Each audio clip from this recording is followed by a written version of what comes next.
Atlantic Ocean, upon me hills, so for country, to educate, elevate, and promote. Yeah, focus on Liberia, for Liberia, Liberia, for Liberia, yeah. From Monday to Sunday. From Monday to Sunday, it's focused on Liberia.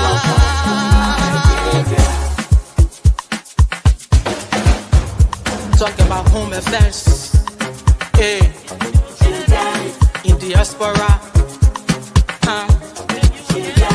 current affairs, reliable information.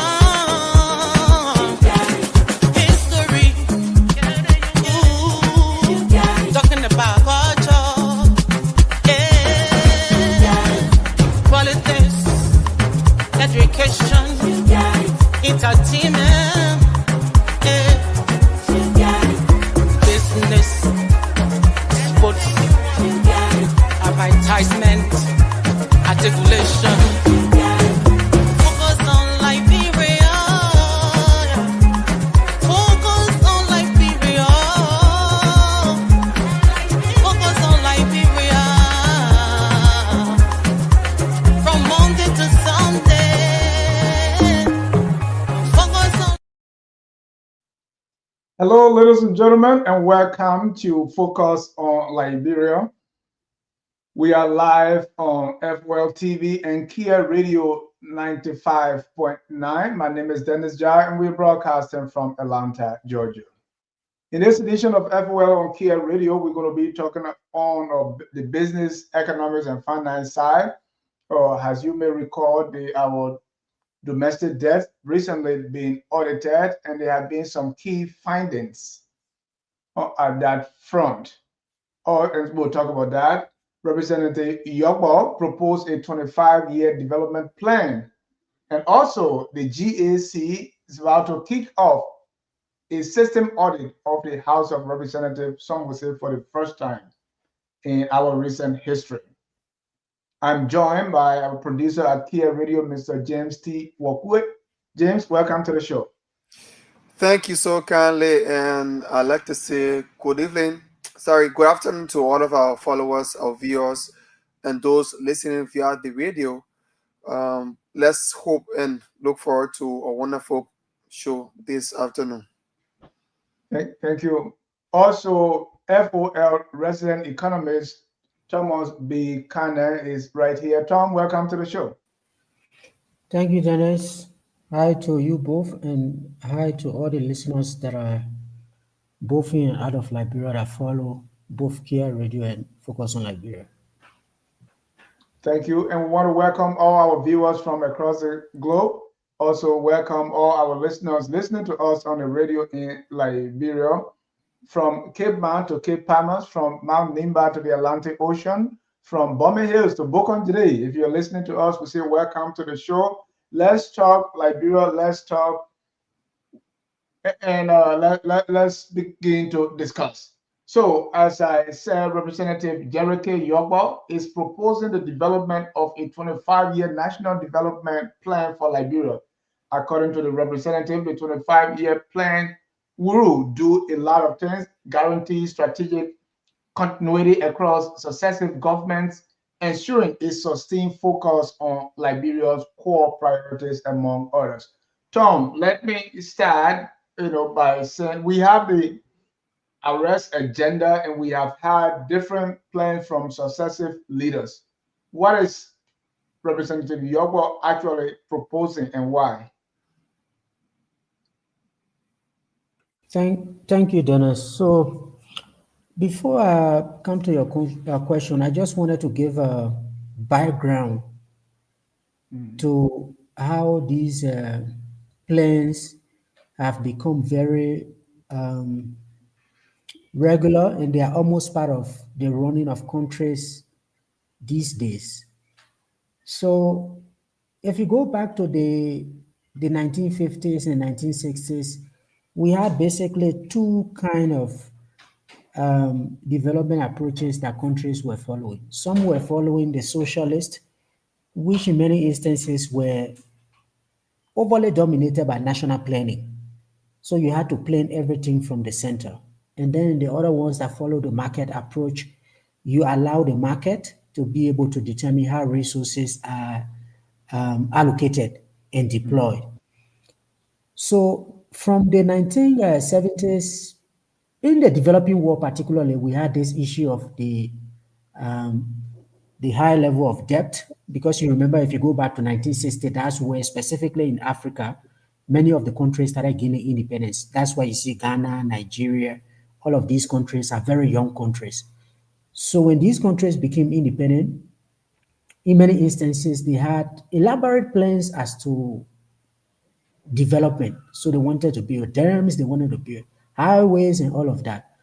So by the 1980s, we went into a huge debt crisis.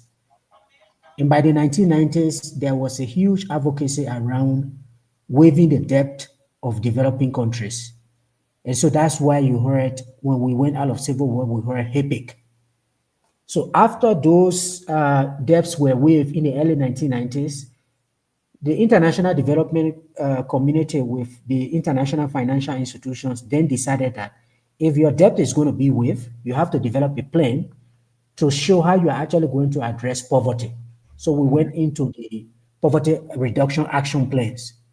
So if you come specifically to Liberia, we have an interim poverty reduction strategic plan, I think around 2006 to 2008.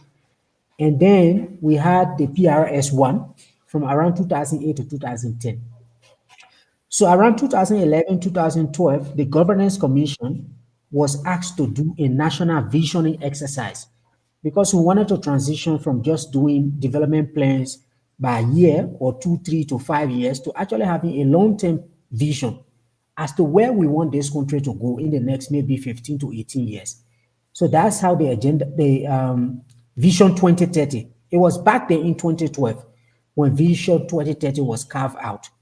So it's like a national plan that gives you a long-term horizon as to where you want to be. So from 2012 to 2030 was 18 years.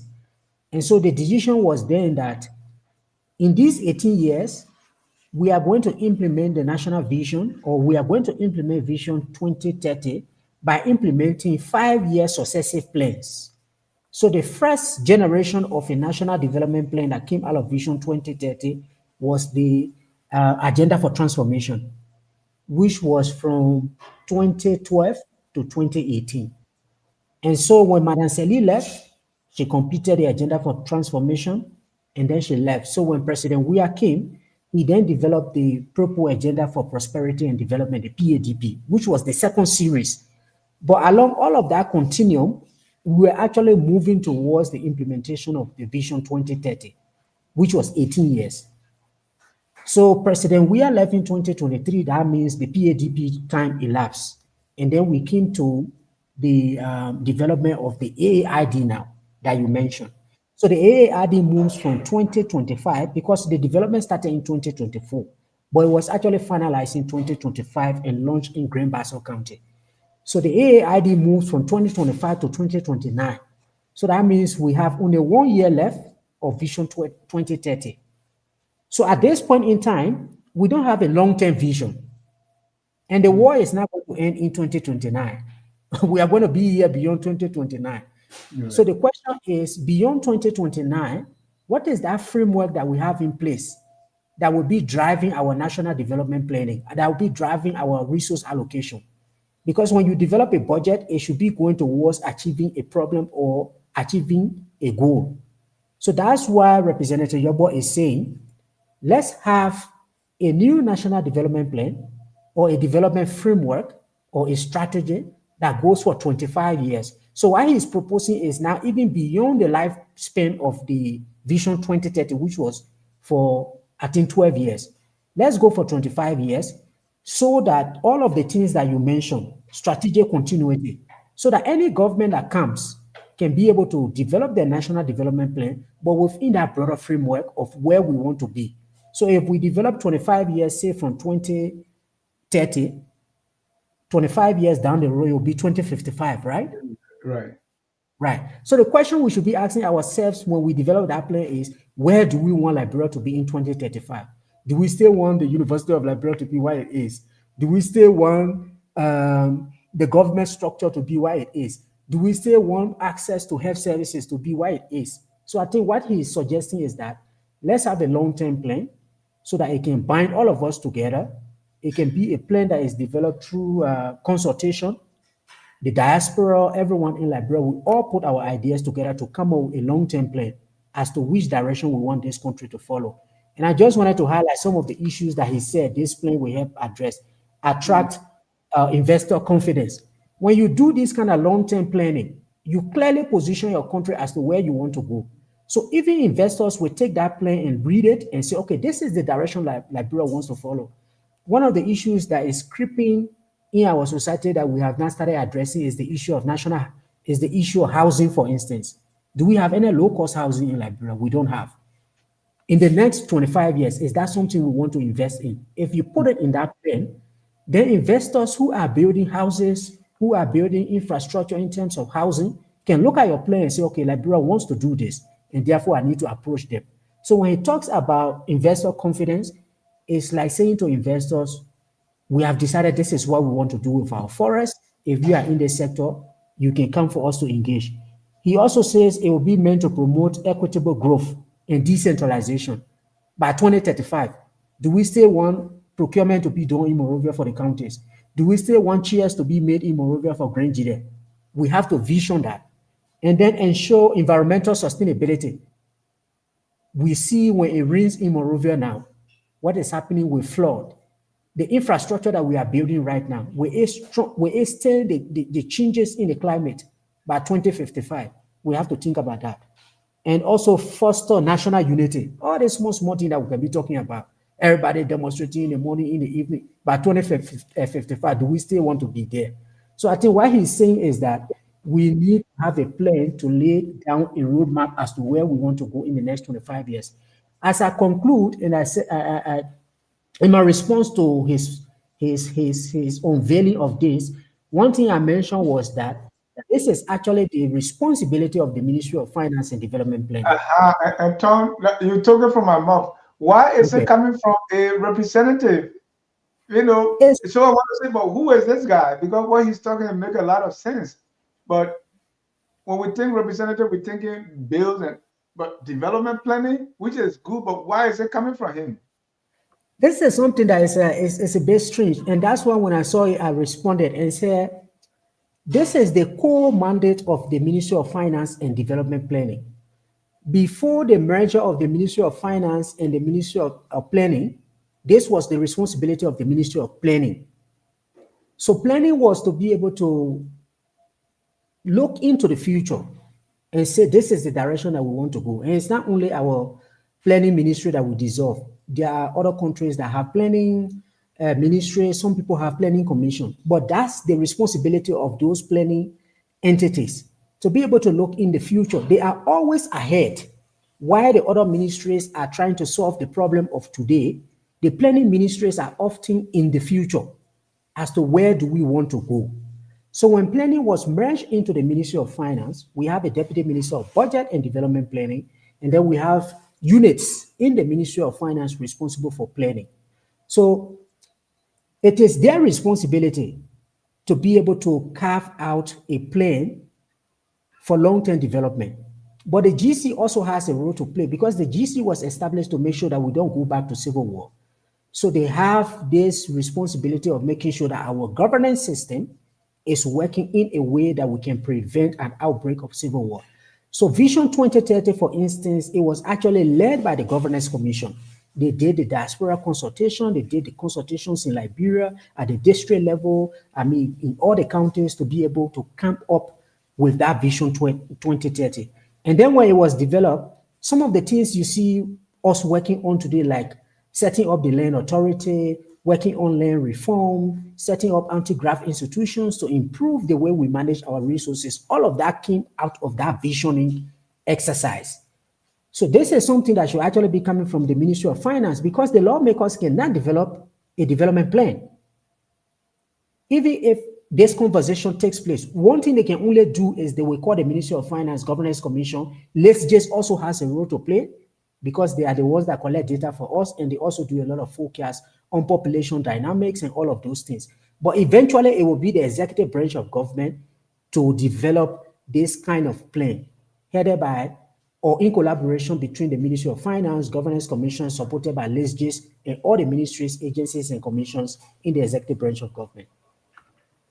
Thank you. I want to go to James because I want to get a feeling the way you explain about planning, especially planning ahead, and that's what we do, right?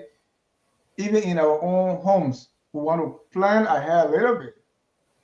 So, James, I want to ask you, to what extent is the idea of looking in the future of planning ahead, like Representative Yobo is proposing 25-year development plan?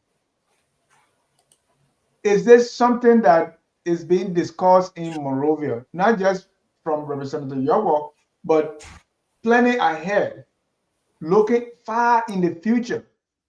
Is that how people are thinking on the ground in Liberia? Well, for that, I think there's a little gap there because not many Liberians, especially the ordinary ones, are discussing about maybe the next, like you said, 25 years from now. What we most often hear is that a lot of people are thinking about 2029 elections. My party is going to win and stuff like that. But one of the things that some people who are logical and looking ahead have always questioned is that even if the country develops a plan for the next 25 years, will it be like the Vision 2030 where we have a very good plan, we have everything on board, but the implementation has been a problem. They try to question the implementation strategy of these documents. Even for example, the purple agenda, I think they had something about empowering, I think, over 1 million Liberians or something, providing jobs for them. Out of poverty. Yeah, poverty. So, did we achieve that? So, those who are looking ahead or those who want the government to do something about the future of Liberians and the youth, they have been questioning mostly the, the current administration, previous administration's strategy. And even if you develop a plan for the next 25 years, they are asking how would the government achieve these plans? I remember the last time we were discussing about the deportee on this show, and then the benefits, and then the disadvantages to Liberia. And one of the things one of the panelists that time said was, okay, let's assume that the Trump administration gives Liberia the money, but implementation or using that money for its intended purpose will be the problem because our leaders, will they be sincere enough to use that particular money or that particular fund for its intended purpose to develop or strengthen the security sector? That is a question that many Liberians have been asking. We have leaders in power today. Most of them are only looking forward to what's ahead of 2029. Majority of them are not really thinking about, well, let's develop maybe a plan like Jerry York representing York what is doing. And I agree with Kanye that they should be coming from the executive. But mind you, they are still struggling to, to fulfill the promises to the Liberian people, to to ensure that the Liberian economy is stabilized, to have the prices reduced, and to have the rate stable, and everything to be inflation to be reduced as well. So we have not heard much about that no such no plan from both the executive branch and the ordinary Liberians. What we have seen is the government trying to deliver on its arrest agenda for inclusive development. Thank you. Tom, I brought James in on that because so what will you tell Liberians is the benefit of planning ahead and why should ordinary Liberian care. If at all they have not seen in their lifetime, for some of them, any plan being fulfilled. I wanted to set that basis before we even go into the whole thing. Yeah, that's a very good question. So there's an academic that said that plans are useless, but planning is indispensable. So whether it's AAID, whether it's PADP, whether it's AFT, those plans, huh, they are not useful. But the act and the practice of planning is indispensable. You know, people normally say if you don't plan, then you have already planned to fail, right? Mhm. And the issue about countries these days, and it's not only countries, it's even regions and even international development organizations. Nobody wants to do things today through a knee-jerk reaction. Like we wake up in the morning and we say, okay, this is the problem today, let's try to solve it. Oh, prices are high today, then we'll try to solve it. Oh, inflation is high, then we'll try to solve it. No water, then we'll try to solve it. So these piecemeal approaches to solving problem without a strategic approach to it that can be sustainable in the long run is in many instances what get these poor countries like ours where we are. Because once you engage in this kind of conversation, then people will say, but oh, we've not even solved the bread and butter issue. Why do we need a 25-year development plan? But the And issue is, I don't like bread and butter, I like pepper and salt. yeah, Because myself, I don't love bread and butter because bread and butter is almost like you just eat and you go find something else to eat, right? And that's my problem I have with the country. Mhm. In many instances, we don't want to have a strategic approach to solving a problem. We just want to tinker around the problem. So once we solve the bread and butter issue, rice price is down, gas price is down, and electricity is slightly stable, our problems are solved. But that is not sustainable development. In the next couple of years, our population is expected to go to 6 million. The roads that we are using to come from Pinsville to Central Moravia, you see in the morning how it's overcrowded. We should start thinking about how do we introduce train to build train track so that instead of the train bringing it all from Yekepa to Bikana, how can we have train in Moravia to be able to transport people from ERWA Junction to Moravia and other places in the next 25 years? Is that something that we want to do? So this is where planning becomes very indispensable, that we have to look long ahead. Like the countries that are developed today, the China, all of these other countries, they started working on where they are today 20, 25 years ago, either by sending their people out of the country to go and learn from the top universities of the world and come back to help them, or be able to put the foundation in place by building their healthcare and education system. So where they are today is not by accident. But for us, we want to go day by day, and then it becomes a problem for us in the future. So we'll get to 2035 and we'll still be talking about bread and butter issue because the bread is never enough, or when you get the bread, the butter is not there, or when you get the butter, it already expired. Then you have the same problem. So to Jim's issue about implementation, so these are things that actually need to go into the planning process. How do we make sure we improve implementation in the long run? Some of the implementation challenges we are having is because of capacity. Some of the implementation challenges is because of the way we are allocating resources. The institutions that need resources to implement don't have it because we are diverting the resources to some other places. So all of those challenges will be part of doing that plan. And this is why these plans are called strategic. You position them in such a way that it can guide you to be able to move forward. So even the AU, imagine 54 countries, they have Agenda 2063, which is a broad level vision as to where Africa wants to be in 2053. And when you ask the question, why did they say 20, Agenda 2063? That's because it was developed in 2013, and they just look at 50 years down the line and say, where do we want Africa to be? And they call it the Africa we want. Not the Africa we need, it's the one that we want for ourselves. So that's how they developed that plan. So, I mean, coming back to Jim's point, implementation, yes, the challenges will be there, but if we strategically approach even the implementation problem, we'll try to solve it. And one thing I can say to you also is that the problems that Liberia is facing today, Liberia will not be facing the same problems in 2030 or 2035. Capacity, for instance, is increasing. Even our institutional architecture is changing. We are creating new institutions. Should we dissolve the old ones that were there? These are all of the things that we need to plan around to be able to position ourselves to be a country of the future. Thank you. And that's, I like when you say, that's what planning is all about, because planning is not just telling you what you're going to do, it's also telling you how. How you going to do it? Right. And the other question is about, and you almost said about policy, the lack of, or the challenges to policy discontinuity across government. So if we plan for 30, 25 years, 35 years, 50 years, it means we're not going to have a government that will last all that long. So it means it's almost like running a relay from one hand to the other, and the other person continue from there. Right. How is that planning going to ensure that? Because almost it's like what we have seen so far is almost every government want to start from scratch.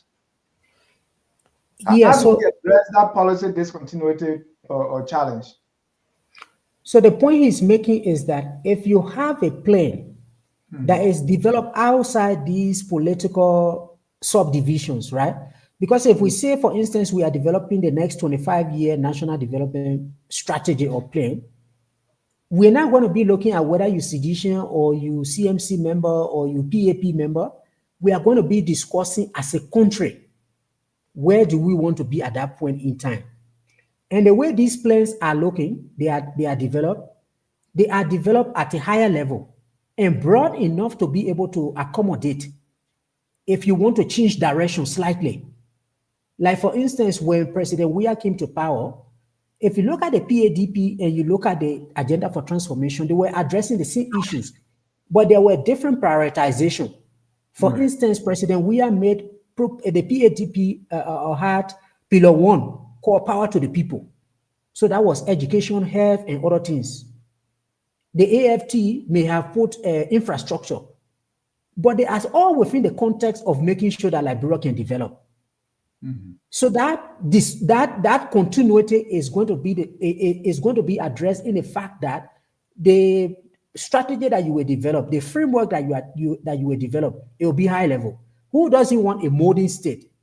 Who doesn't want a state where you have trains to be able to move you around? Who doesn't want a digitized system where you can stay at your home and be able to order for things on the internet and it gets to you? So if you have a strategy to be able to provide that direction as to where you want to go, regardless of whether you change political parties and you change governments, they will be in that broad framework as to the direction that the country wants to follow. Because I say to you, for instance, President Weah and his administration developed the PADP, but they did not change the Vision 2030. They developed the PADP within the framework of Vision 2030. So that was like a continuity as to where we wanted to be in 2030. Even the AAID is stayed along that path of making sure that Liberia is a middle income country. That is, we want our GDP per capita to go beyond 1,000. I think currently it's around 1,030. So AFT, Agenda for Transformation, did not achieve it. The PADP did not achieve it. Now the fight is this current administration wants to achieve that before 2030. So that continuity will be there for us to achieve the broader goals. But you can tinker with it. You can change your priorities. Maybe on transparency and accountability, you say, okay, I don't want to go this direction. I want to go the next direction. But in the end, you just want a less corrupt society. You want a more productive society. You want a society with better healthcare and better education, which will all be highlighted in that broad strategy that you develop. Thank you. So the question now is the how. How do we develop this 25-year plan, and how can the 15 subdivision of the country all be involved? How is that going to work? Are we going to, what the framework will look like?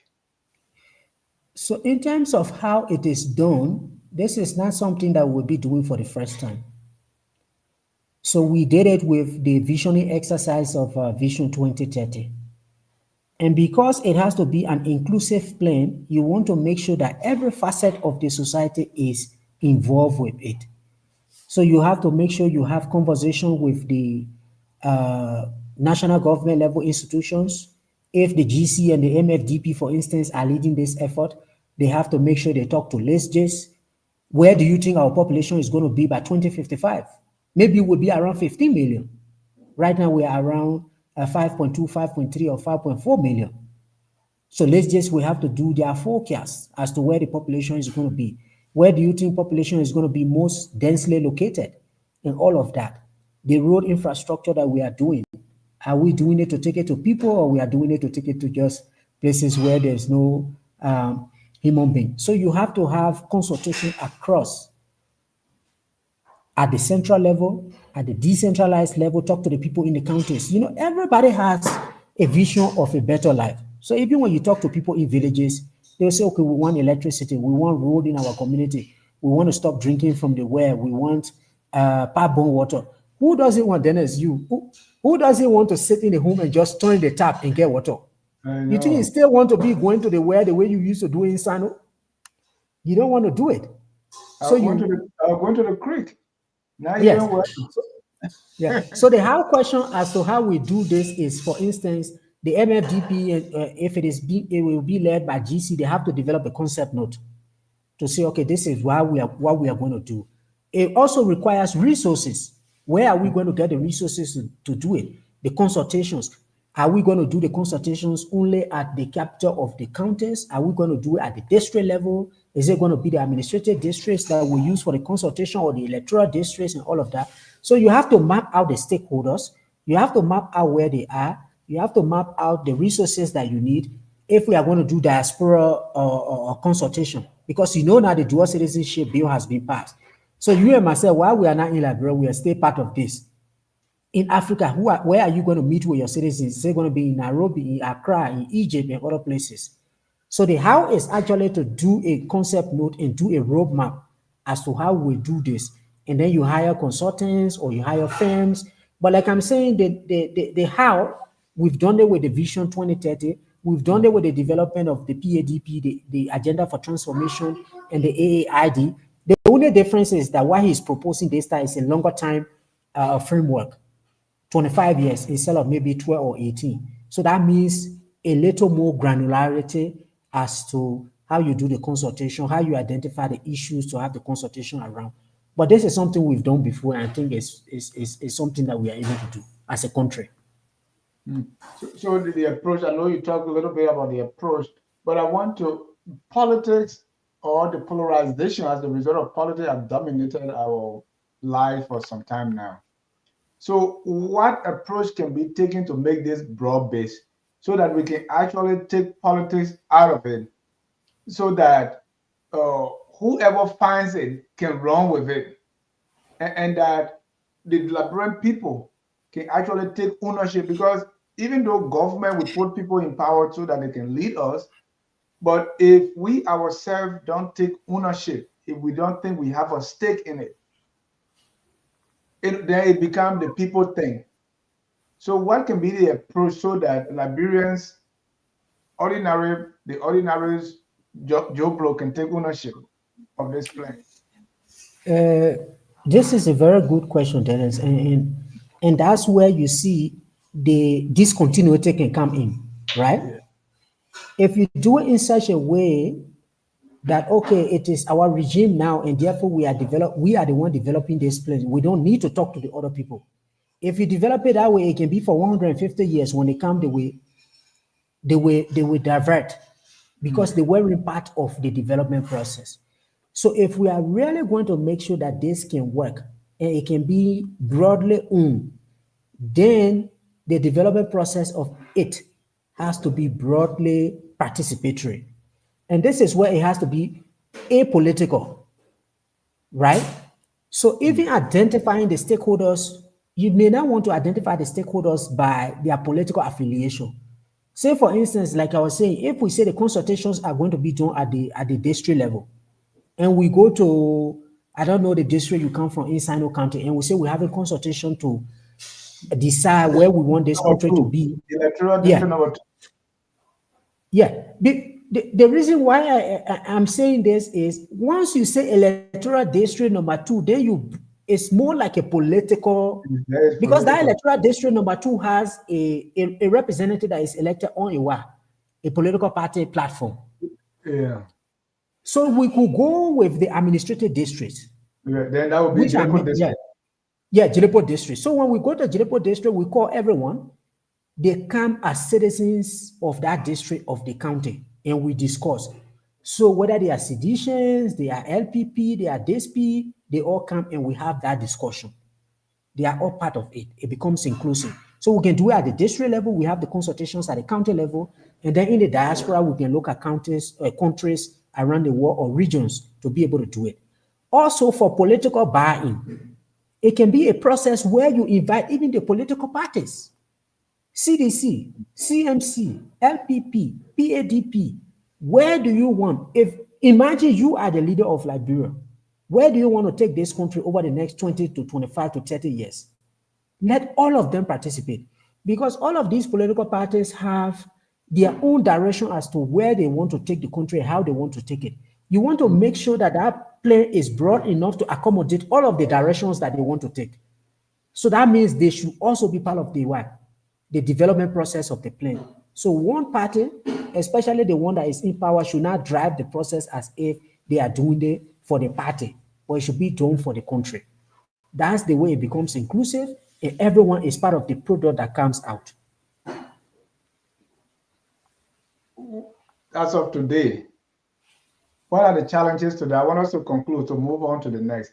Because anytime we talk as you know, television people or experts, pundits, and everything, you know, when we talk, they say it look good on paper. It sounds so sweet. Then the question is, if this is so sweet, and is it not simple for people to do it? Why is it not just a breeze that this idea is good, Tom? So, what are the challenges that will stop this kind of brilliant idea from being implemented? So there are a few. So for instance, one could argue that we don't need to develop another long-term development strategy because we are still technically within the period of the Vision 2030. So we are in 2025. By 2026, we are like 4 years away. So one could proffer that argument that look, if we are going to do this, it should come from 2029 to 2030 when the Vision 2030 is ending. So that means it's not an urgency for today. We don't need to do it. The other argument I want to pose is that, okay, let's look at, even when we look at the global architecture, you know, like I was saying, even the region and the international institutions have now started to develop these plans. So for instance, the first version of a national or a global plan that the UN developed was the Millennium Development Goals that took us from 1990 to 2015. And then when the MDGs ended in 2015, the UN put everyone together to develop the Sustainable Development Goals that are taking us to 2015 to 2030. So one will argue that, okay, let's wait for these plans to end.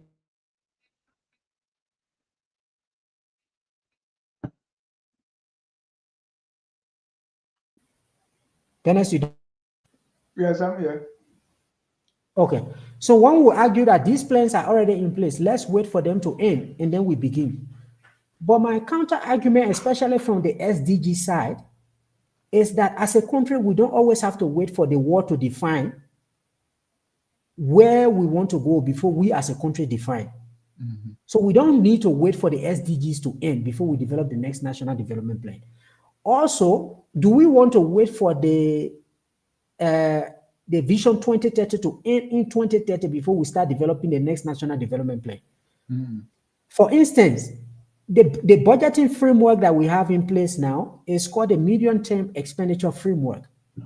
Before, we used to do our national budget for 1 year, and then next year we develop another one.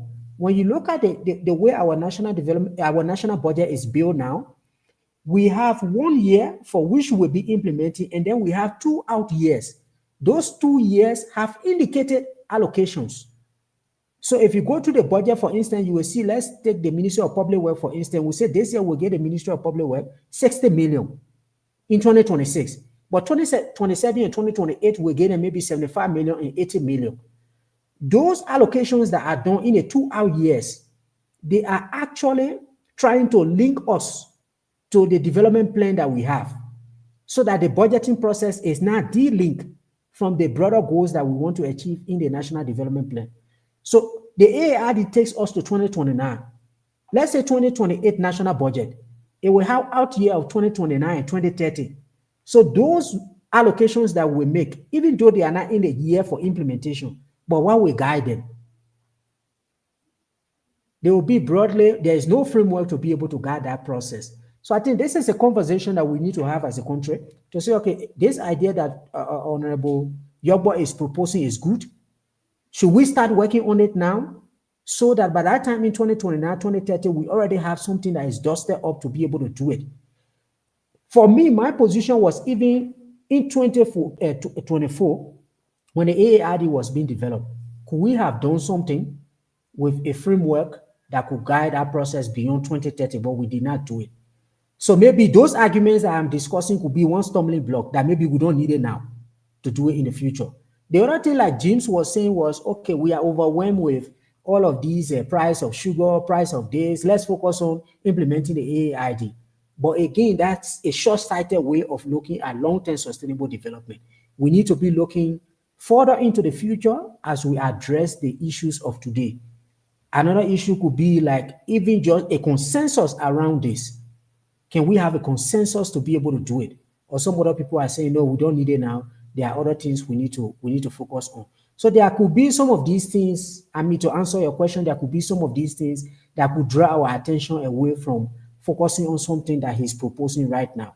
There could also be capacity challenges to be able to do this kind of long-term development planning.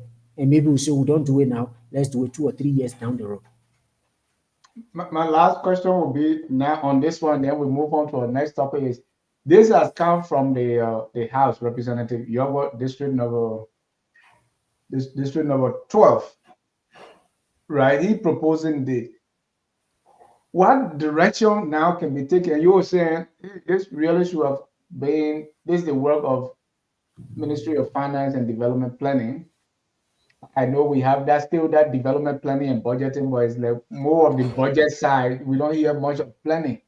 So what direction is this going to take now? It is because House will not be, this is not a bill that for you to pass. People should actually do something. So is the MFDP going to pick this up and say, okay, thank you, we'll run with it? Or people going to have concept? How you think this is going to go? Yeah, so the actual development of the plan is something, like I said, falls on the executive side. But it is no harm for a lawmaker to think about it, to conceptualize it, like what he has done, because he's thinking further down the road. Let's not forget also the legislature is also part of the policy setting agenda for the country, but they cannot implement. So that means the legislature cannot set up a committee and say, okay, this committee headed by my mayor, Anthony William, you are in charge of development of the National Development Plan. They cannot do that. So one thing they can do is to call the Ministry of Finance and say, can we start to have a conversation on this? Can you come up with a plan on how we are going to achieve this? And then it can now fall within even the budgeting process. Because like I said, this has cost implication. So if, for instance, the 2026 national budget that they are working on now, if it does not capture the development of the plan or to even start to do some groundwork for it, then it means you have to push it to 2027. Or the Ministry of Finance, after the budget is passed, they have to do some prioritization to be able to identify some free money to be able to, or money that is in the budget, they can reprioritize it to be able to do this. So the process will be that The lawmakers can say, okay, this is something our colleague has suggested. It is something very good. We think it's important for us as a country. Call the Ministry of Finance, call the Governance Commission, call LSGIS, call all these ministries that fall within that space. Let's have a conversation. Do you see this as a good idea? And then some of the points that I was raising, Ministry of Finance could say, but we're still in the Vision 2030 space. Maybe when we finish, then we can talk about this. So I think that's something that can be done. They can invite them to come and let them have a conversation. But I think it's something good that he has started to bring to the public space, because you and myself could not be discussing this today if he had not even started this process in the House. So they could start the conversation, invite these ministries, and then eventually a plan can be crafted, a roadmap can be crafted to be able to do this. Thank you. Ladies and gentlemen, if you are just joining us, this is Focus on Liberia. We are live on Kear Radio 95.9 in Monrovia. We've talked about what Representative Yoko proposed, that is the formulation and adoption of a 25-year national development plan. Another thing that was in the news, Tom, is about our domestic debt, right? The Liberia Finance Minister was just, he was on OKFM the other day, and he said the debt stock of Liberia is over 2.5 billion, both external and domestic. Domestic debt alone is above 1 billion. The Liberian government owes a lot. And we also know that there was an audit of our domestic debt going on. So debt means you borrow money and you don't pay yet. So that debt. So let's give us some idea. Let's start with that first before we go into the debt, because there are some key findings I want us to discuss about this domestic debt. But why do countries, like Liberia, borrow money? I mean, it may look like a stupid question, but I want to know why you borrow money and what are some of the legitimate reasons that the government would take on a public debt. Yeah, that's a very good question. So when I started to answer the first question you posed, I said public debt. You want break it down in your answer too. Yeah. So when I started answering the first question that you posed in the history of how the issue of these plans came about, especially the poverty reduction plan, all of that, I talk about the issue of debt in the 1960s and 1970s for all these countries. All right. So countries borrow because they don't have enough revenue to be able to address the problems that they have. So you see our national budget is basically funded by revenue that we collect from taxation. So we have tax revenue and then we have non-tax revenue. The tax revenue is taxes that you pay. The personal income tax, when you work, the money that they can cut from you, that's tax. And then when businesses do business, they make income, they pay tax, corporate tax, businesses pay that. Different types of taxes. There are also non-tax revenue that the government can collect. Like when you go to JFK, they say, come and pay registration fee. You pay 100 ILD. That is revenue for the country, but it's not a tax. When you go register your vehicle, then they say pay $150, do insurance. So these are all non-tax revenue. So when you combine our tax revenue and you plus our non-tax revenue, what we're collecting a year goes towards our budgeting. They forecast it. They say, this is what we think we can collect next year based on how much we think the economy is growing. Then we develop our budget. Component of our budget also come from grants. The EU come and say, we'll give you 20 million to go and put electricity in Sino and Grand Crew. That's grant. But it's also revenue for the country. So it goes on the revenue component of the budget. So when you do all of that, and you still have to pave road from Grand Basso to Plibo, you still have to pave the road to Lofa, and your revenue is not able to do it, then borrowing comes in. Then you go out there, you either go on the capital market, like if you in developed countries, there are private sector entities, they have enough money, you can go and buy, you can go and borrow money from them, and you go through an agreement and say, I will pay at this particular point in time. So that's basically why those countries are borrowing, because the revenue that the domestic revenue that we have is not enough to be able to fund the kind of development that we want to do, to build road, to provide electricity, to improve education, to provide healthcare. We're not able to do it. The revenue is not enough. So what we do then is we go out and what? And borrow. And Yeah, Tom, the before you continue, right? So you know you don't have the money today, so you go borrow. What makes you think you will have it tomorrow to pay back? Where are they because the expecting? because the economy is growing. Okay, Yeah, that's so that the assumption so that it's growing is supposed to that's the grow. assumption that the economy is growing, population is increasing. Like I was saying to you, by 2030 we are expected to be around 7 million. Yeah, Human being by itself is a driver of growth. right. The more you become, the larger your population is, the more consumption will take place in the economy.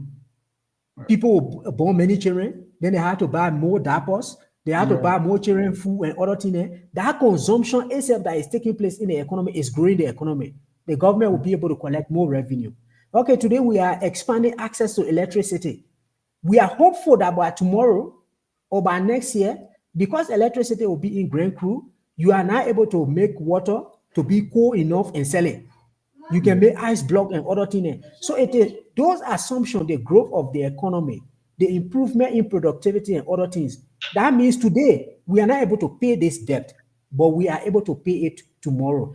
And if you carefully look at the way these debts are contracted, some of them are contracted for 40 years. So we are technically at this point in time paying some of the debt that Tobo then took on behalf of the country. So that's to answer your question, it's because we think our capacity is going to increase tomorrow, and therefore we are able to pay back. Also, what we do is that we take those debts, we contract them, and we put them in productive initiatives. That's why when we borrow, we say we want to build road. When we borrow, we want to build a new dam. When we borrow, we want to build schools. When we borrow, we want to build health centers. And Because that's that where thing the you're problem building can will come bring from. money. We bring money back to us. Yeah. But that's where the problem can come from. And it goes back to the point that James was making earlier about implementation. You go and contract the debt and say, I want to build a dam in the next 5 years.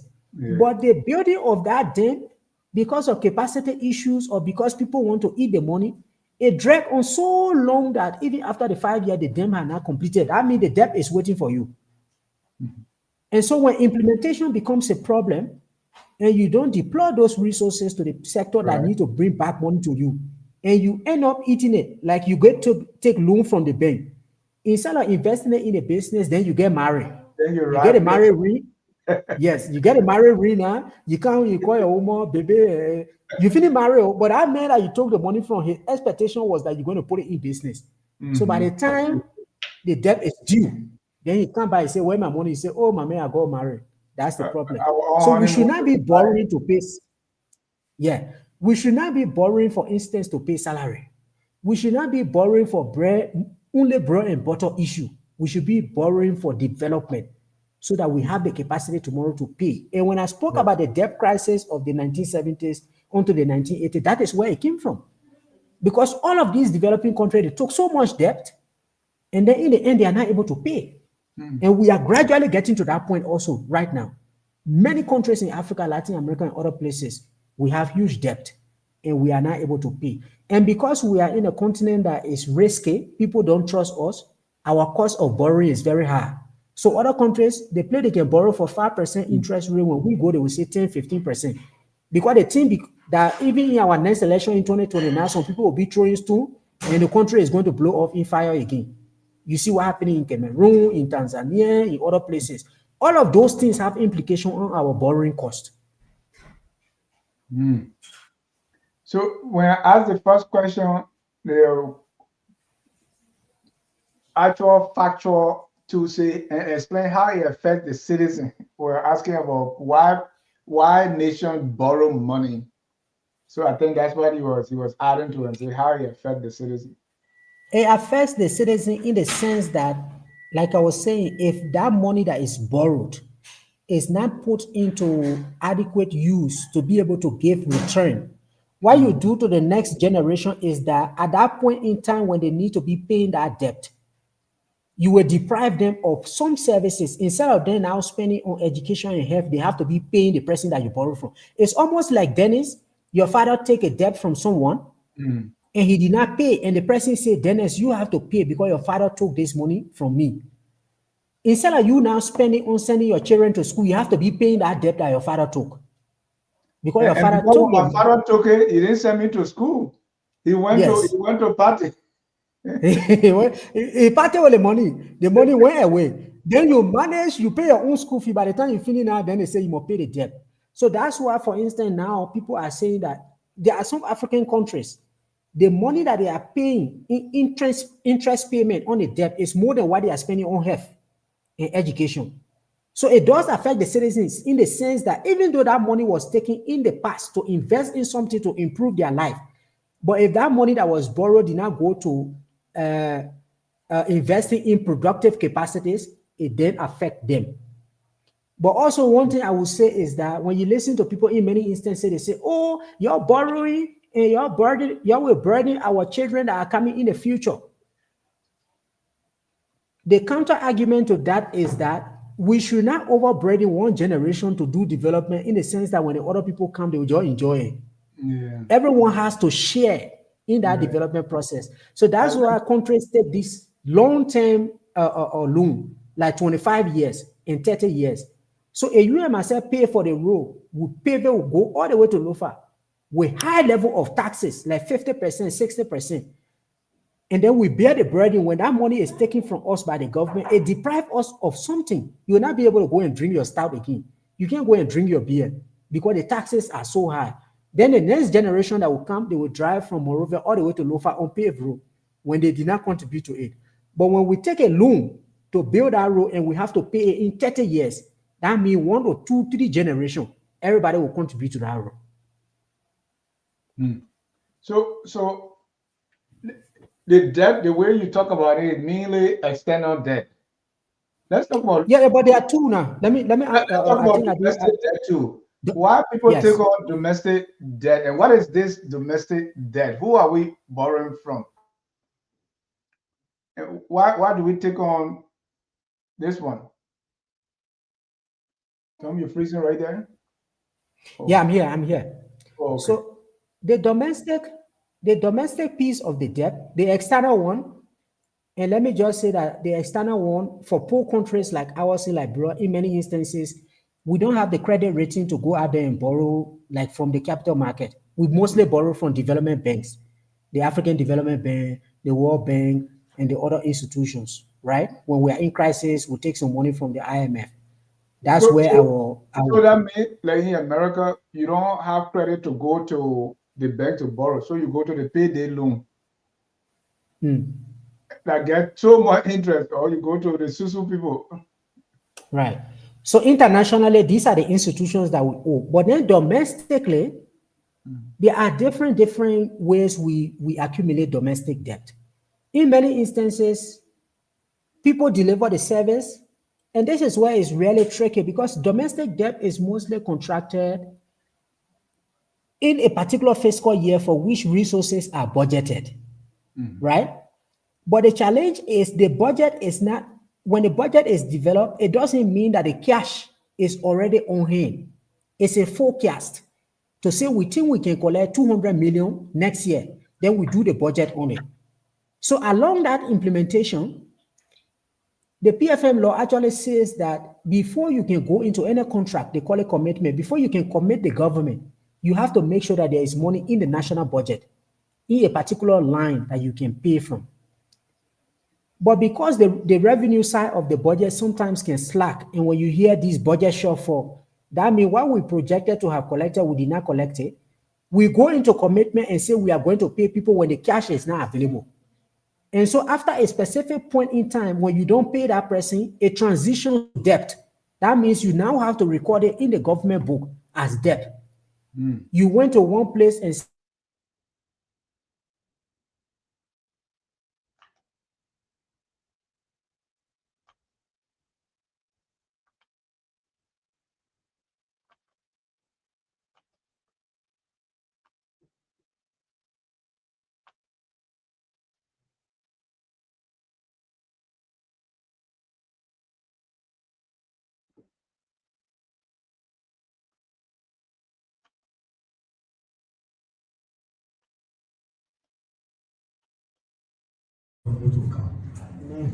Our country,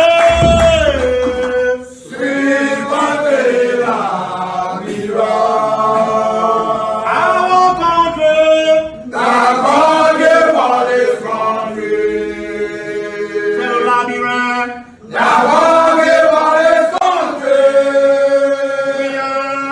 we are.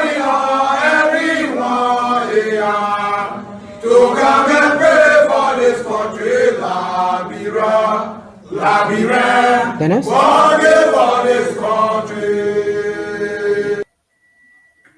Welcome back, Liberians. God gave us this country. We are one people.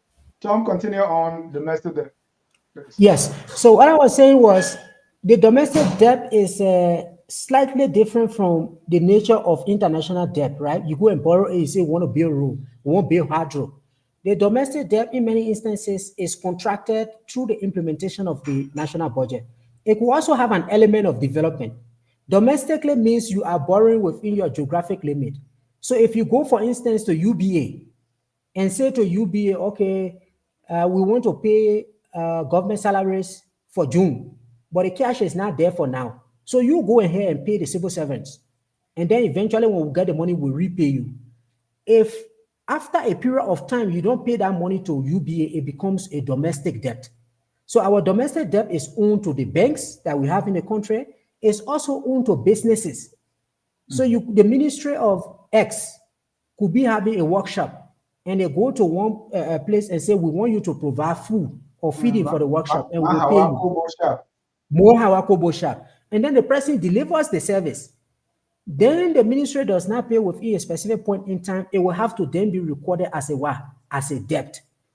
So the composition of our domestic debt is the banks, the businesses in the country, and other ones. Like in the road sector, the government of Liberia had a practice of when they gave a road contract, then they would tell the contractor to go ahead and start doing the work. And what they would do, the firms would do, the engineering firms, is that they will go to the bank and say that the government of Liberia has given me this letter that I need to build a road between maybe Kaweke and this other place. So please give me the money. And because the government is often trustworthy in paying, the banks will give that money to the contractor and they go ahead and pay. So if the money delays from the government, it becomes a debt. So that's how you have international debt, which is external, outside, and then you have domestic debt, which is we owe to our individual, to our citizens. We owe it to our citizens and businesses that are operating in our country. Also, to answer your question about public debt is the one that the government owe. We also have a country can have a portfolio of private debt. That means individual firms, individual entities and businesses that are in the country, they themselves are borrowing, and they can borrow externally, they can also borrow domestically. So there can be debt that is not public. Thank you. The way you explained the thing, you're a pastor preaching, so goosebumps said coming on my, because most of the time when we hear this thing on the radio, we hear the name, our domestic debt. Nobody really explaining, breaking it down the way you are doing. So thank you. James is also. We'll come to the domestic debt, the key finance. But James, the way Tom explained it, making your heart cool, yelling my heart. Or this is something that people really talk about and they understand how these things work, what they are in Liberia, or like me, getting the education. What do you think? I think what he's doing is the right thing, because me, I did not understand about private debt and public debt, for which he just explained. And I'm sure that a lot of Liberians do not know the difference between the two and other economic terms. But I think he's like the last time we talked about on the program, that we need to educate our people when it comes to these things. The father minister will go on a radio show and then just use those jargons, for which is not wrong, but the old man in the market, the old man on the farm will not be able to understand that, because Even the they did LU not go to students. school. Even the LU students, some of them do not understand what those terminologies mean. So at least when the government tries to, like the open budget initiative, to educate our people on these things, at least to help promote transparency and accountability, will be okay for us. But I'm not really seeing that in the last few years. Yeah. And And before you continue, but is there an appetite for such education? yes, Because of course, there is. There is. I believe there is. There is an appetite and no strong willingness to learn these things.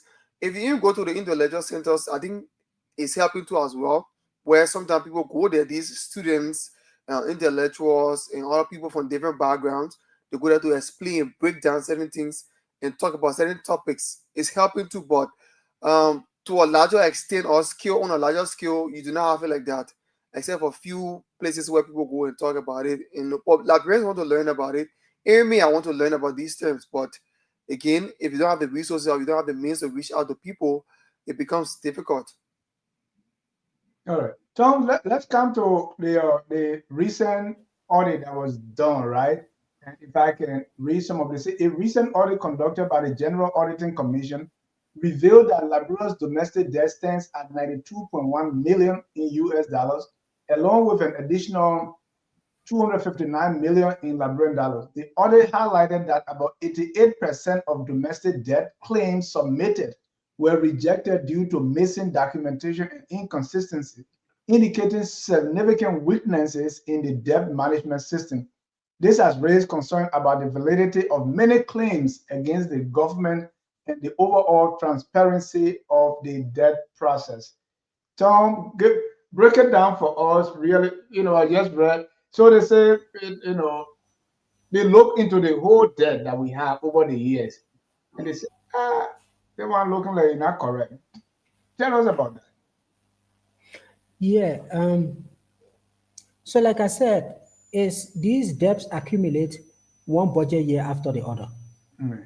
So that audit that the GAC did actually covered 1980, I think, to 2024. Right. So that means it's former President Doe's regime, the years that we fought the Civil War, former President Taylor, former President Sirleaf, and former President Weir, and also like couple of months under President Boakai. Right. So just like I was explaining to you earlier, so how those debts are contracted, it means the government went into an arrangement with someone and said, I'm going to pay you, and they didn't pay within a specific point in time, and therefore it translated into a debt. And then at the Ministry of Finance, there's a whole department called the Debt Management Department or Unit. So they are responsible to record those things to make sure that we can be able to pay. Because when the budget is being developed, we have priorities that we have to face, we have to solve today. Because if we say, for instance, we want to clear all our debt, like you said, it's We're not- almost 1 billion. Yeah. So if we want to clear all the debt, like in 2026, we say we just want to clear all the debt. It means the whole budget will just go towards clearing those people debt. That means 2026, everybody got to go find food for themselves. The government will, no car will run, the lawmaker then will not go to work, and nothing will happen. So what the Ministry of Finance does is that they will record everything. And then eventually when a budget is passed, they will take certain debts and say, this year we are going to pay this one. Sometimes they call the people, they negotiate with them. The government has to pay you $2 million. But this year we are not able to pay the $2 million. What we can do is that we can pay you $500,000 over the next 4 years and we'll be able to complete. So those technical things are happening in the background between the Ministry of Finance and the people who we owe these resources. But then also there can be some clandestine things that are happening. Because based on the GAC audit now, it's saying to you that there are people who could not actually validate their claim. The claim is that you are saying that the government owe you. Can you bring document to show that the government actually owe you? You say you provided food for the government when they have workshop. Can we see the invoice? Because financial processes, there has to be documentation to it. Did the ministry actually request? Did they submit a purchase order to you? Where are all the documents that you went through? Where the contract that was signed between you and the Ministry of Gender? Where is the contract signed between you and the Ministry of Education? So when the GSE is doing the audit of the domestic debt, these are the documentations they go back to. But also there is an issue of time. So for instance, there are some people who the government will owe in 1980. The actual person that signed that document is no longer living. That the Yeah. person's son running after A now. They say, oh, the government owe my father. But maybe during the war, your father lost the document. So the GSE will say the government doesn't owe you because you don't have the documentation to prove. So when the GSE says that almost 88% of these claims, they could not validate them, it means the people did not submit the documents that are required to actually validate that the government owe them. Because between you and me or Dennis, except maybe you and myself were friends now, I can say, please give me $20 and you just give it to me. But if you don't owe me, you will say, sign a promissory note. So tomorrow when the GSE comes to audit that debt, I can bring the promissory note and say, okay, you can bring the promissory note and say, this is the note that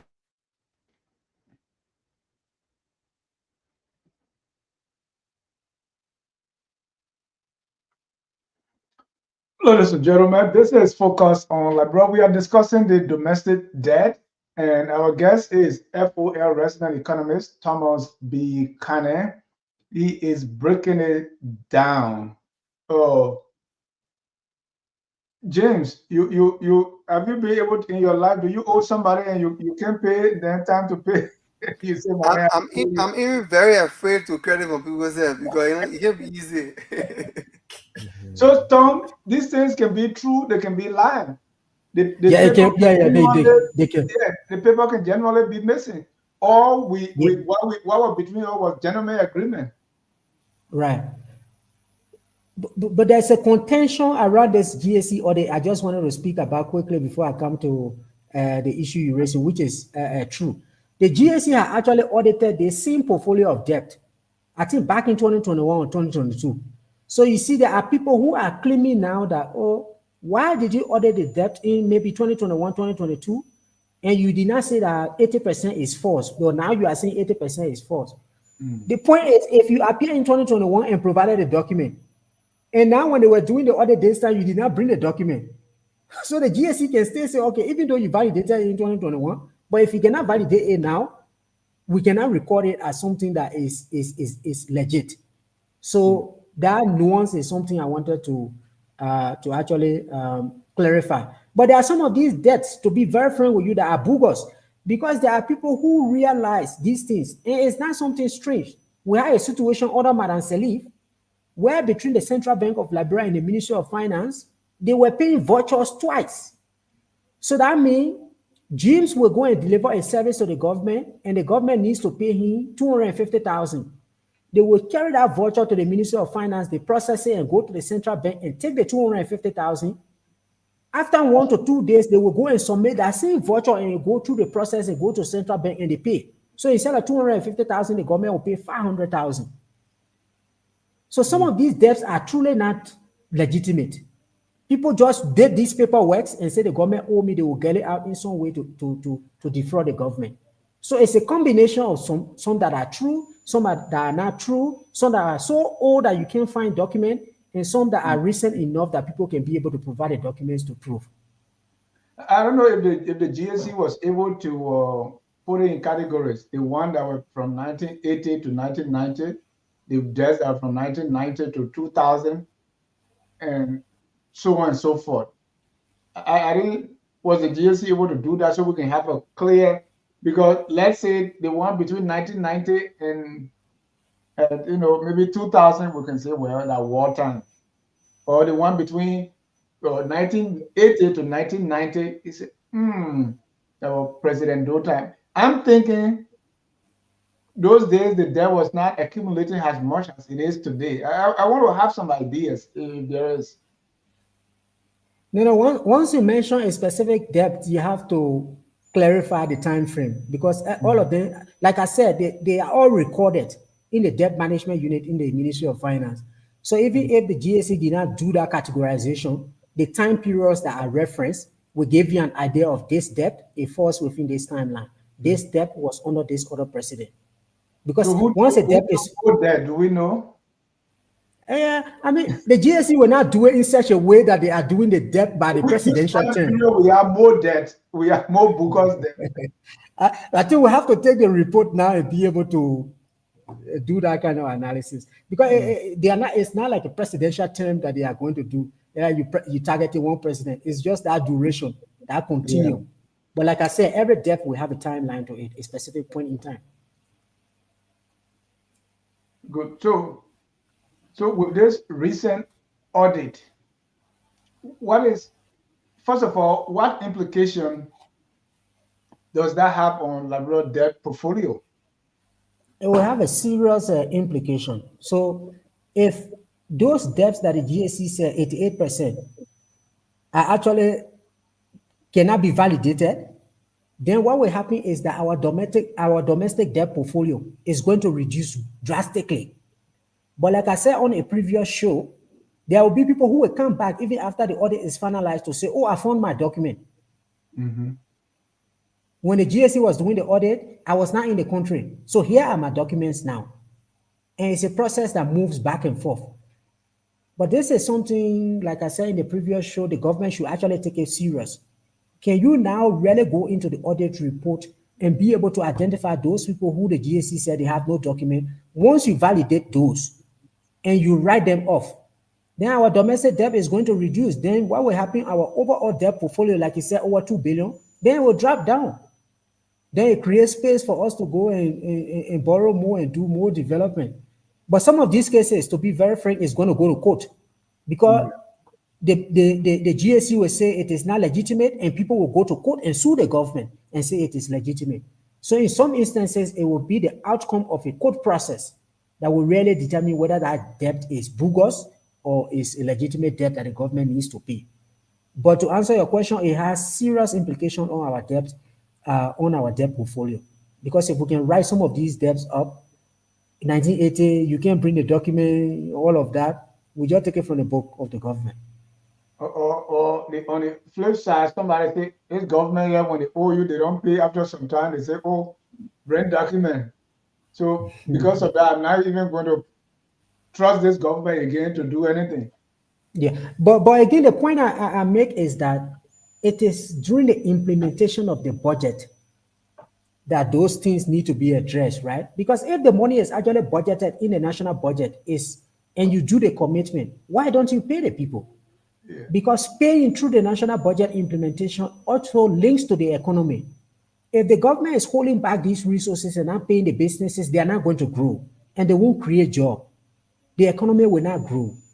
So as part of the management of our debt portfolio is that we clear the old ones, but let's try as much as possible not to accumulate new debt in the yeah. implementation of the budgets that we have right now.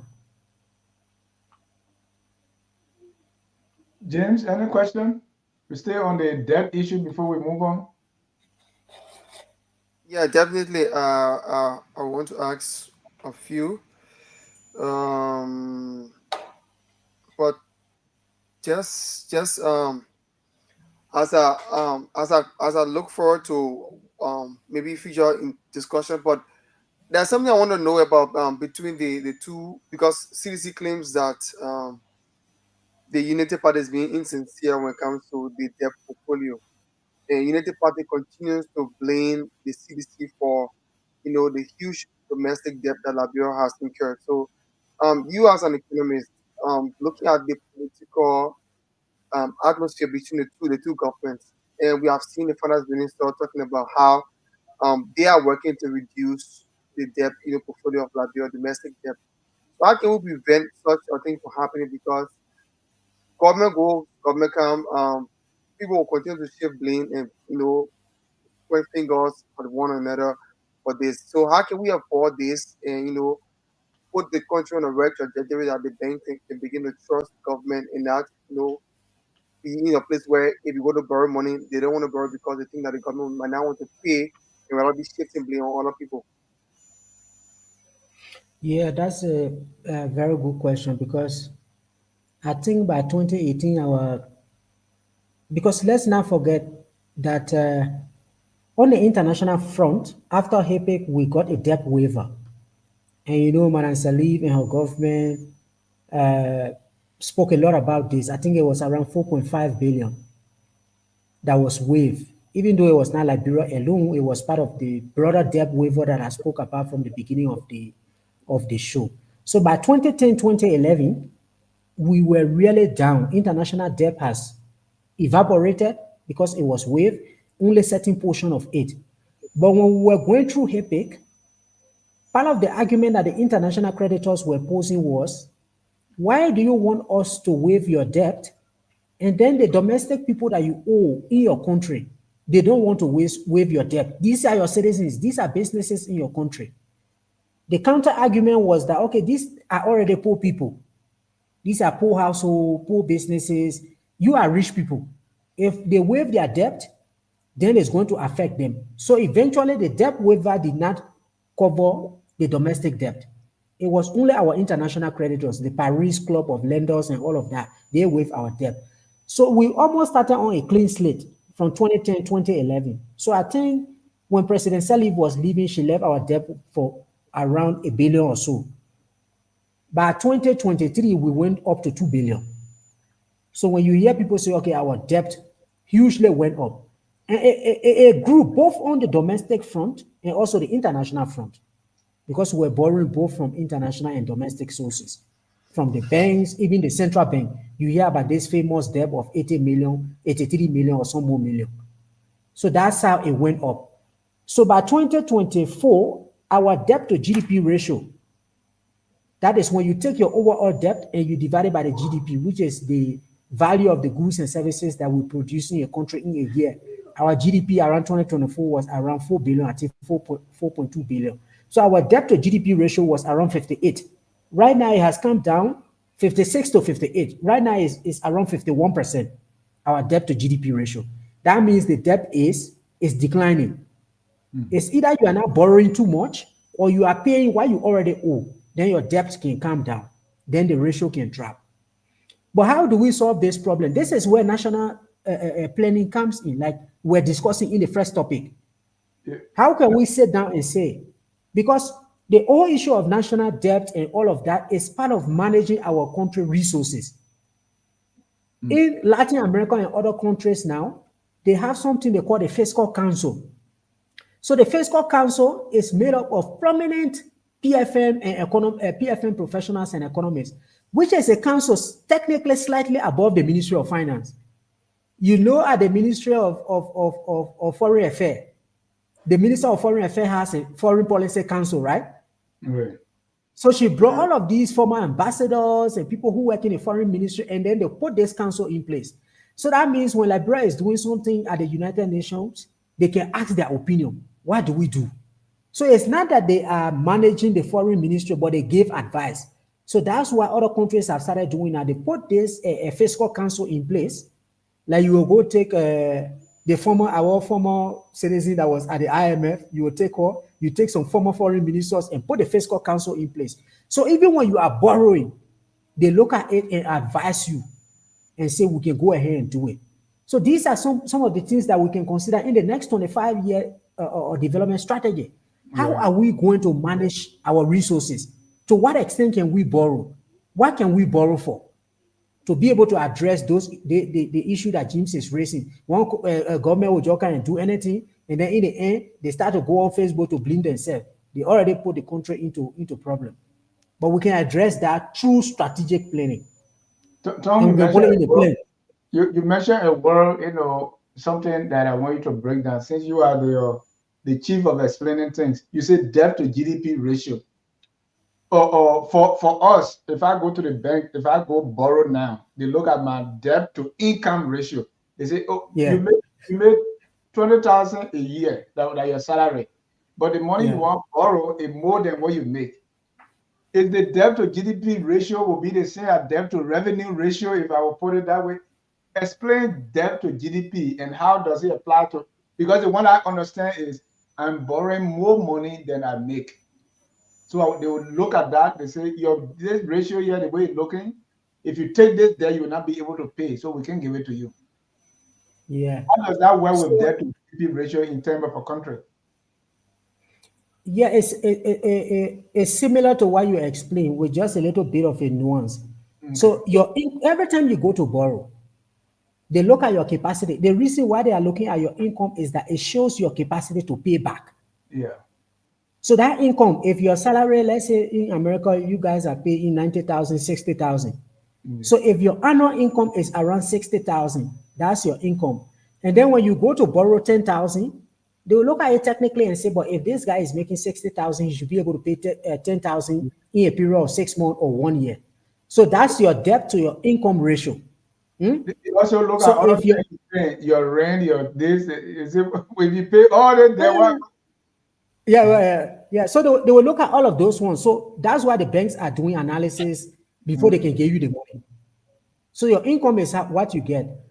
On the countryside, the GDP is the market value of all of the goods and services that we produce in a country in a year.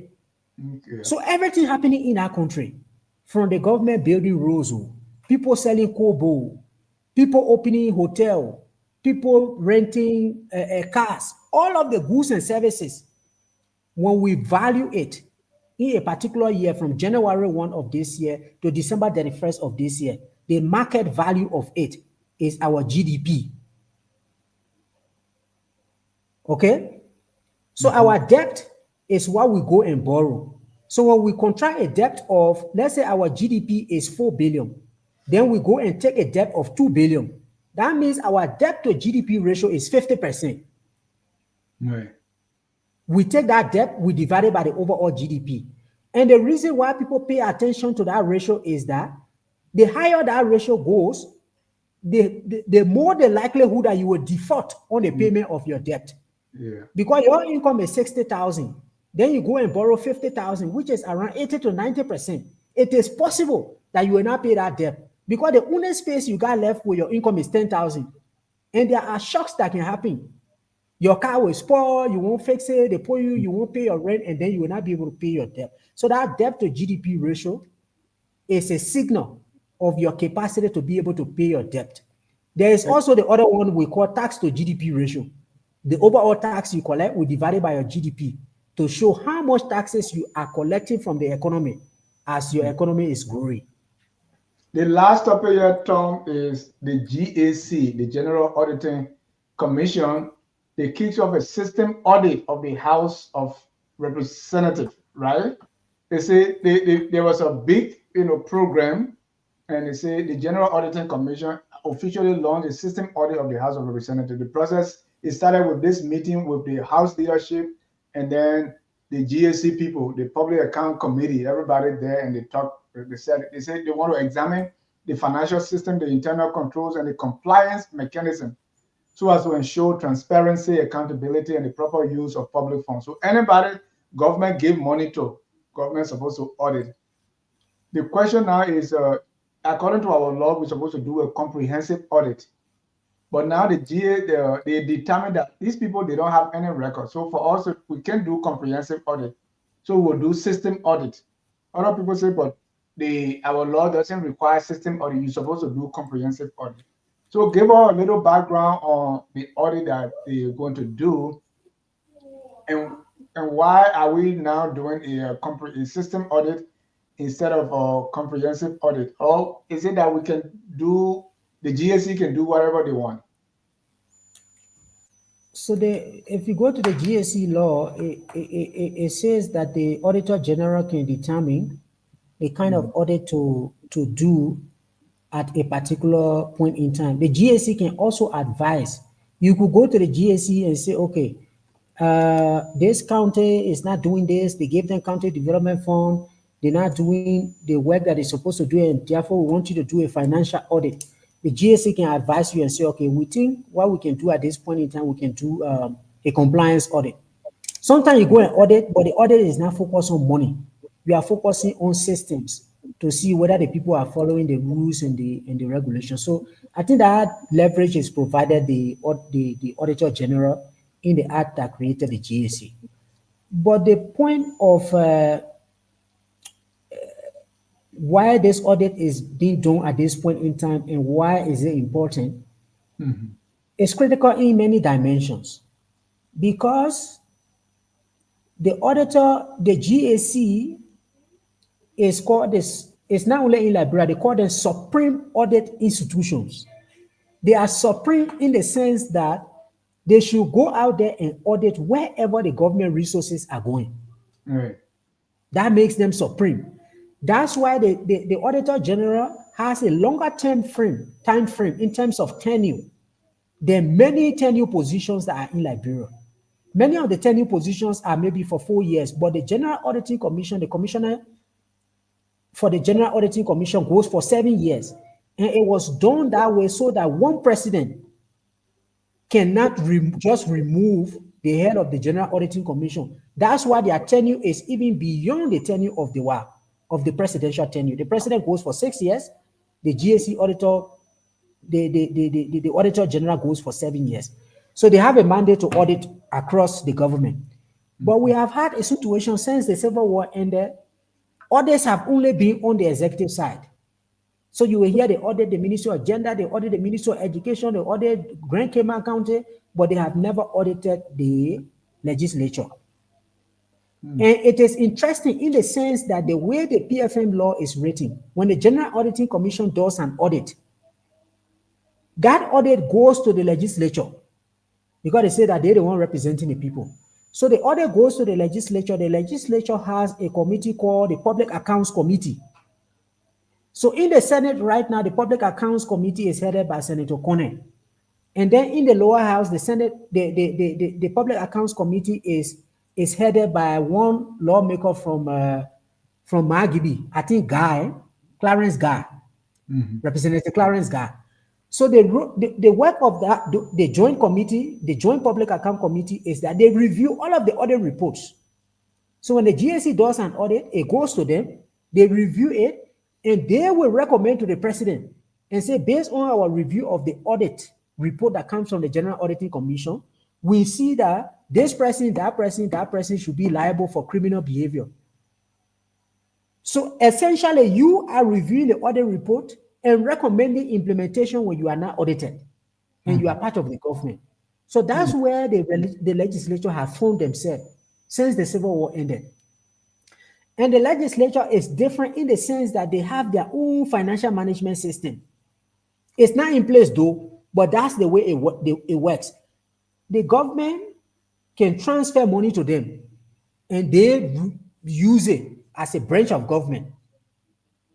So they are technically slightly outside the normal PFM work that the Ministry of Finance can do with other ministries, agencies, and commissions in the executive branch of government.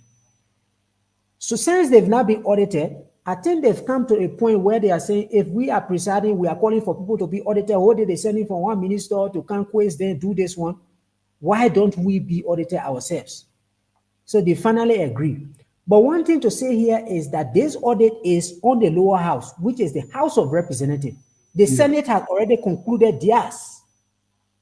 The Senate agreed earlier, and then they went through the systems audit. The GAC submitted the audit report to them, and the Senate is now working to set up systems in place. I think they hire a financial consultant, they hire a human resource consultant. They are now putting their systems in place. Another domestic debt coming. And then the GAC will audit it and say it's not legitimate, then we'll just write it off. Yeah, but the Senate has already done it, because I see people saying the legislature. No, it's not the overall legislature that the GAC is doing the systems audit for right now. The Senate has completed theirs. They are already doing their post-audit implementation. It is the lower house, which is the House of Representatives, that is now going to go through this system audit. And the justification is just what you provided. These people have not been audited before. They don't have the systems in place. But you can even hear it from among the lawmakers. Oh, the gas money came here and they just share it. They not get my own. When you have a proper accounting system, you don't do those things. So I think what the GAC and in partnership with them, they have said is that since we've not audited you before, this is the first one, let's now do a full-scale financial audit. Because eventually the result is going to be like, we can't even, disclaimer. There is no paper trail. So there is nothing that we can say. Instead of going to that route, let's do a system audit. assess your systems that you have in place. They are basic systems because they have bank accounts. Right. The Ministry of Finance can send their money to bank account. They have people who are signatories to their account. So there are foundational systems in place, but they are not strong enough to operate as a strong financial management system. So that's why they are doing the systems audit, which I think is good. Then eventually that moral argument that you cannot preside over audit report when you have not been audited goes away. And the other thing is that there are some other colleagues now. I have heard Representative Musa Belete saying that instead of the audit going from 2022 to 2024, it should go back to 2018 to 2024. So I think there are these back and forth, and there are some other conversations that are taking place as the audit is going forward. But And what is this I think audit supposed to find? the audit is supposed to find the system weaknesses that are in place at the lower house We don't because already they are. know. No, you will know on the surface, but an Okay. audit is going to tell you in details Okay. the magnitude of the weaknesses of those systems that are in place. Then what? Then the GSC will work with them. The GSC has a unit now called, I think, Audit Findings Implementation Support. So they will work with them. If they say you don't have an HRS system, they will guide them as to this is what you need to do. If you don't have system for managing petty cash, this is what you need to do. So then they will build their system. In the future, they can then go back now to do a full-scale financial audit, and they see how they are using our money. Jim, you think, I mean, is this like a cover up, right? Because you are, let's say this is not going to find that people are stealing money. It's just going to say, hey, you don't have a process to tell whether you steal the money or not. So they, it's like they buying time. We could say this is a baby step, right? But we saw in the Senate they did theirs, and whatever come out of it is like they themselves, okay, we don't have it, so can work with us, and that's going to take maybe another 3 or 4 years. It- Does real this have much significance, James, to you? Yes, it definitely has significance to not only me, but every other Liberian around across the country rather will want to know how the lawmakers have been spending their money. Because every time we hear But James is not allegations, going to determine that, right? They're just going to say, you don't have yeah, this, you okay, don't have that. yeah, sure, but it still doesn't change the fact that it's important because once the systems, the system is set up there and then the real procedure is being done, I think Liberians will still know in the future how things are being run. Even though it will take time, but it's like one step at a time. But this thing has been long overdue, to be honest. It has been long overdue because I remember way back in 2018, 2019, that time the then senator of I think we were Rosses County rather, Senator Dopo, he called for audit of the legislature. And then 2014, the then Speaker of Funanti Kofa did the same thing. He invited the GAC to audit the legislature. In that same 2014, Senator Sekou, now Senator but Representative Sekou Kone, he called for the audit of the House of Representatives. We have seen this before. Even Musa Bilete has done the same thing, right? We have heard lawmakers talk about this, but what has been the hindrance, we do not know. But now that they are moving forward with it, we look forward to seeing the outcome, especially for the system audit, to know at least what's in there, maybe what are some of the shortcomings they have had, and what the GSC can put in place to ensure that they do not have the shortcomings in the future, so that there can be a full scale financial audit of the House of Representatives. That is interesting, and Thank you. I hope that the lawmakers themselves will not start to undermine the process, because we have seen that, and we have heard allegations of them undermining the process in so many ways. Yeah, so but and again, I really look forward to seeing the other report from the Senate, because I heard about it, but I don't know whether they have published it on a website for the public to review or something. But it should not be, other report should not be like a secret part where you only do it and you announce, oh yeah, we received this report, and then people do not see or read the report. These reports should be made public so that Liberians will be able to access them and read and go through and make their own judgment on how these people have been, operating in the last few years. Thank you, Tom. We have 8 minutes to close. But what specific reforms or capacity building measures are expected to come out of this, and how will the GSC follow up?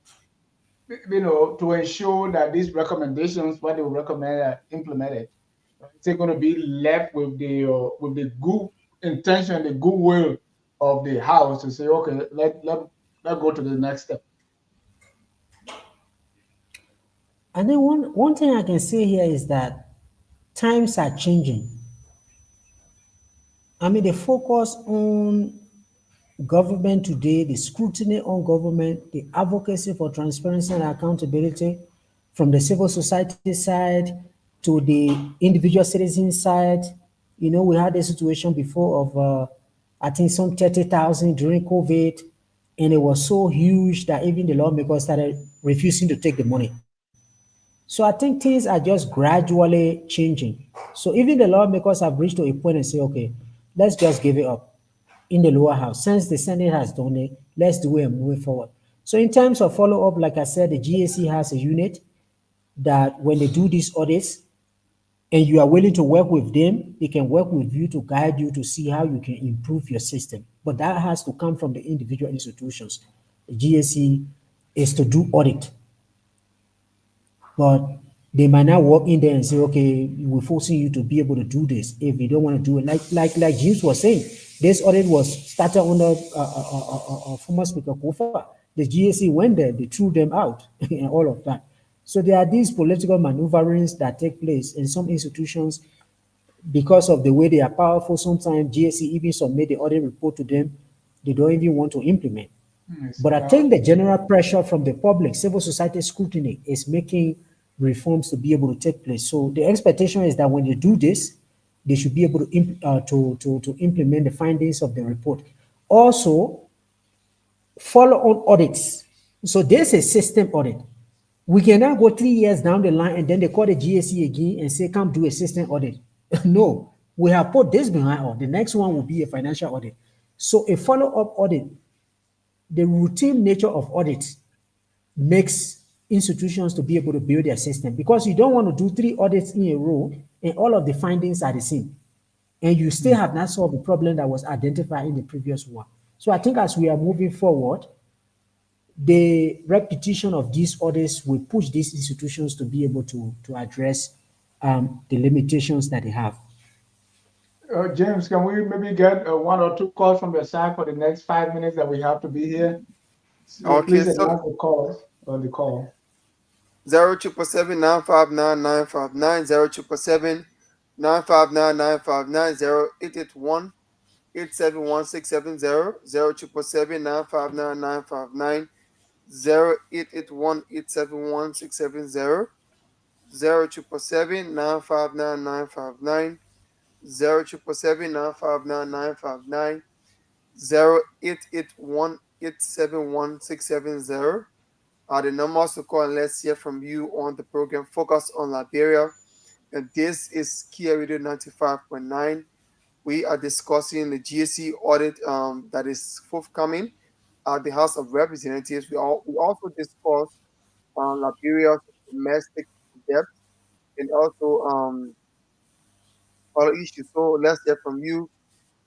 0777959 0777959 0881 871 670 are the numbers to call. Let's hear from you. Thank you. And if you are in North America, call 605-313-6004. The code is 791-403 pound.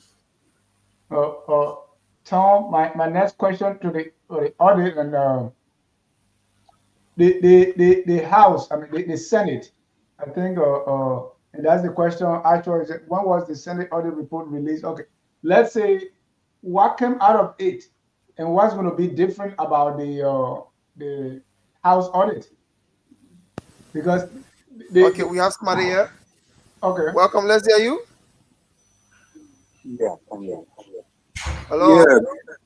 Hello, how you doing? Fine. Your name, where do you call from? I'm Anthony calling from Brazil, Wotonkono. Okay, please go ahead. Yeah, I just want to commend your panelists, man. I think the statement is well educated and also he's trying to give a clue how other system can look like. I just want to wait on something and to find out from him. If, for example, you are being government have credited somebody or you work for government and the government they not pay you or you are not being paid. But if the government is trying to pay you now and the time they're supposed to pay you, they are not paying you. If they can't go against the government or any entity, they have the right to pay you with interest. Okay, so Hello? he will respond. Yes, thank you. He will respond. Keep listening, please.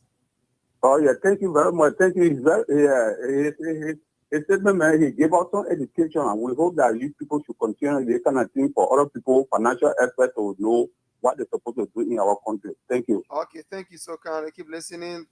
077-959-959, 077-959-959, 0881-871-670 are the numbers to call. Let's hear from you. We have like 2 minutes and there's another program coming up. Maybe we can wrap up quickly.